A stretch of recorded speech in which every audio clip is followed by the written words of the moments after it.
ఎర్రచందనం రవాణాలో పుష్పాలు ఆరితేరినట్టే ఆ జిల్లాలో రేషన్ బియ్యం అక్రమ రవాణాలో మాఫియా సభ్యులు ముదిరిపోయారు. పీడీఎస్ బియ్యాన్ని రీసైక్లింగ్ చేయడంలోనూ ఆరితేరిపోయారు అక్రమార్కులు. 6 పోలీస్ స్టేషన్లు, బార్డర్ చెక్ పోస్ట్ ను ఇట్టే దాటించేస్తున్నారు. ఈ మాఫియాను చూడగానే ప్రభుత్వ సిబ్బందికి పండుగ అనే ఆరోపణలున్నాయి. పేదల బియ్యంతో కోట్లకు పడగలెత్తుతున్న మకిలీగాళ్లపై ఐ న్యూస్ ప్రత్యేక కథనం ఇప్పుడు చూద్దాం.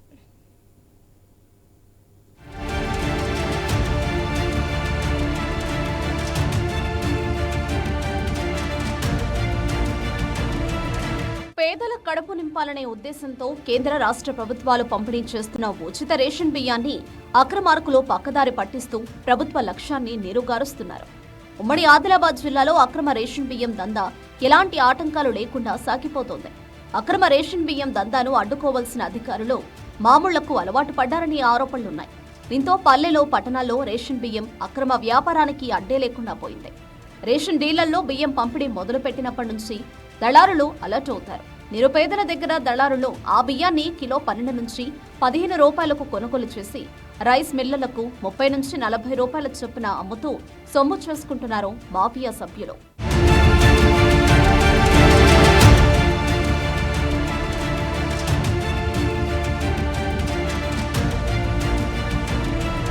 ఉమ్మడి ఆదిలాబాద్ జిల్లాలో రేషన్ దందా చేస్తున్న వారికి ఏ జిల్లాకు ఎంత రేషన్ అలాట్ అయిందో రాష్ట్ర స్థాయి నుంచి ముందే తెలిసిపోతుందట. అందులో తమ వ్యాపారానికి ఎంత వస్తుందనే అంచనాలను కూడా వారు ముందే సిద్ధం చేసుకుంటారని సమాచారం. కొందరు తిరుగుతూ బియ్యాన్ని సేకరించి దళారులకు అమ్మితే మరికొందరు ఏకంగా రేషన్ డీలర్లతో నేరుగా ఒప్పందం చేసుకుంటారు. రేషన్ బియ్యం కోసం వచ్చే లబ్ధిదారులకు డీలర్లు కిలోకు 12 రూపాయల చొప్పున ఇచ్చి ఎదురు కొనుగోలు చేస్తున్నారు. ఇలా సేకరించిన బియ్యాన్ని ఉమ్మడి ఆదిలాబాద్ జిల్లాను ఆనుకుని ఉన్న మహారాష్ట్రకు సరఫరా చేస్తున్నారు కేటుగాళ్లు. గ్రామాల్లో, పట్టణాల్లో సేకరించిన బియ్యాన్ని ఉమ్మడి జిల్లాలో పాయింట్లు ఏర్పాటు చేసుకుని రోడ్డు మార్గం ద్వారా సిరోంచా, గోందియా ప్రాంతాల్లో అమ్ముతున్నారు. మంచిర్యాల, కొమరంభీం జిల్లాలలో రైలు మార్గం ఉండడంతో ట్రైన్స్లోనూ మహారాష్ట్రలోని విరుడుతో పాటు ఇతర ప్రాంతాలకు తరలిస్తున్నారు అక్రమార్కులు.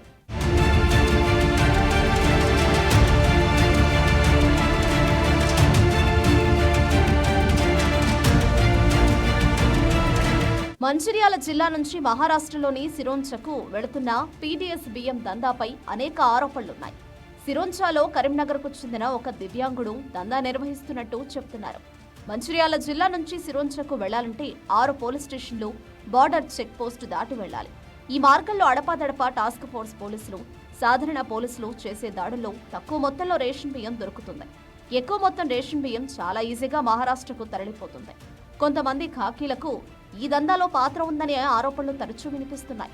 జిల్లాలోని కింది స్థాయి అధికారి నుంచి పై స్థాయి వరకు టంచనుగా ముడుపులు ఇస్తారని టాక్ ఉంది. నెల జీతమైనా లేట్ అవుతుందేమో కానీ రేషన్ బియ్యం స్మగ్లర్లో ఇచ్చే మామూళ్లు మాత్రం టైంకి అందుతాయని కథలుగా చెప్పుకుంటున్నారు.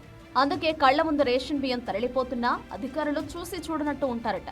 ఈ అక్రమ రేషన్ బియ్యం దందాను అడ్డుకోవాల్సిన సివిల్ సప్లై అధికారులకు మాఫియా నుంచి పెద్ద వాటానే వస్తుందనే ఆరోపణలున్నాయి. సింహభాగం వారిదేనని చెవులు కొరుక్కుంటున్నారు.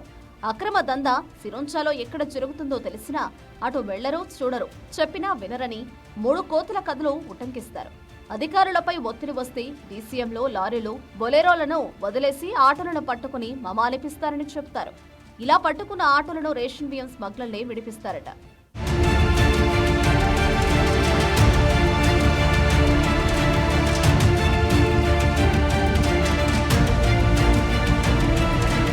మంచిర్యాల జిల్లాలో రెవెన్యూ శాఖకు చెందిన ఓ ఉన్నతాధికారికి ప్రతి నెల 2 లక్షలు, సివిల్ సప్లై శాఖలో 1 లక్ష ముడుతుందని టాక్ ఉంది. రెవెన్యూ శాఖలో పనిచేసే మండల అధికారులకు నెలకు 30,000, కాకీలకు 20,000 నుంచి 25,000 అందుతాయని ఓపెన్ గానే చర్చించుకునే పరిస్థితి ఉంది. జిల్లాలో కొద్ది రోజుల క్రితం ఈ దందాలో ఆరోపణలు రావడంతో ఒక ఎస్ఐని రామగుండం కమిషనరేట్ కు అటాచ్ చేశారని చెప్తారు. కొమరంభీం జిల్లాలోని రెబ్బెనలో మరో రేషన్ బియ్యం డాన్ తీరే వేరు.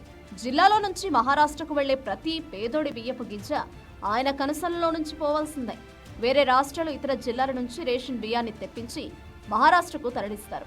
కొన్నేళ్ల క్రితం బార్డర్ చెక్ పోస్టులో ఈయన గారికి చెందిన లారీని పట్టుకుంటే జిల్లా అధికారులతో పాటు ఒక ఎమ్మెల్యే సైతం వదిలేయాలని ఒత్తిడి తెచ్చారు. ఆపై దర్జాగా రేషన్ బియ్యాన్ని అక్రమంగా పక్క రాష్ట్రానికి తరలించేందుకు సాయపడ్డారు. ఆ డాన్ రేంజ్ ఏంటో ఇదొక్కటి చాలంటారు ఇక్కడి అక్రమార్కులు.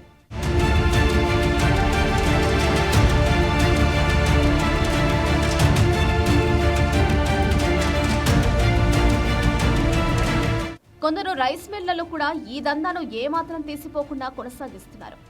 జిల్లాలోని కొన్ని మిల్లుల్లో పెద్ద ఎత్తున రేషన్ బియ్యాన్ని రీసైక్లింగ్ చేసి సన్న బియ్యంగా మార్చి సోనా తదితర రకాల బ్రాండ్ల పేరుతో మార్కెట్లో పంపుతున్నారు. కొనుగోలుదారులను మోసం చేస్తున్నారు. ఫుడ్ కార్పొరేషన్ ఆఫ్ ఇండియాకు వారు చెల్లించాల్సిన సీఎంఆర్ బియ్యానికి బదులు సన్నాలుగా మార్చిన బియ్యాన్ని ఎఫ్సీఐ పంపుతున్నారని ఆరోపణలు సైతం ఉన్నాయి. రైతుల వద్ద సేకరించిన ధాన్యాన్ని సైతం పక్క రాష్ట్రాల్లో విక్రయిస్తున్నారు అక్రమార్కులు. ఈ దందా అక్రమమని తెలిసినప్పటికీ వీరికి ఎలాంటి ఆటంకాలు ఎదురుకావు. పైగా రాజ్యమార్గం చూపించడానికి సర్కారు సిబ్బంది పోటీ పడతారు. పౌర సరఫరాల శాఖ, పోలీస్, విజిలెన్స్ విభాగాల అధికారుల పర్యవేక్షణ లోపంతోనే రేషన్ బియ్యం మాఫియా అక్రమాలకు అడ్డు అదుపు లేకుండా పోతుందని అభిప్రాయం వ్యక్తమవుతోంది. ప్రభుత్వం జోక్యం చేసుకుని కఠినంగా కొరడా జులిపిస్తే గానీ సమస్య కొలిక్కిరాదని, మాఫియా ఆట కట్టడి కాబోదని చెబుతున్నారు. మరి సర్కారు ఈ దిశగా చర్యలు తీసుకుంటుందా? వేచి చూడాల్సిందే.